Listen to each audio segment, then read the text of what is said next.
New gen മാതാപിതാക്കൾ ഇപ്പോൾ നേരിട്ടുകൊണ്ടിരിക്കുന്ന ഏറ്റവും വലിയ പ്രശ്നങ്ങളിലൊന്നാണല്ലേ കുട്ടികളിലെ സ്ക്രീൻ അഡിക്ഷൻ.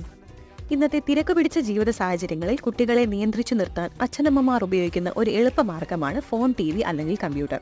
പക്ഷേ വളരെ ചുരുങ്ങിയ സമയത്തിനുള്ളിൽ കുട്ടികളിൽ ഇതൊരു ശീലമായി വളരുന്നു.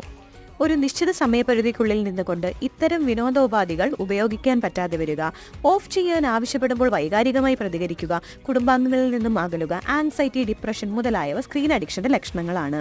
കുട്ടികൾ മാത്രമല്ല, രക്ഷിതാക്കളും അധ്യാപകരും കൂടെ ജാഗ്രത പുലർത്തിയാൽ മാത്രമേ ഇതിന് പരിഹാരം കാണാനാകൂ. 3 മുതൽ 8 വയസ്സ് വരെയുള്ള കുട്ടികൾക്ക് മൊബൈൽ നൽകുകയാണെങ്കിൽ 30 മിനിറ്റ് പൂർത്തിയാൽ ഉടൻ തിരികെ വാങ്ങണം.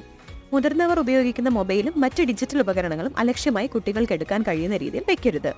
കുട്ടികളുടെ അടിസ്ഥാന സ്വഭാവത്തിലോ പഠനത്തിലോ പൊടുന്നനെ വ്യത്യാസം കണ്ടാൽ അവരോട് തുറന്ന് സംസാരിക്കുക.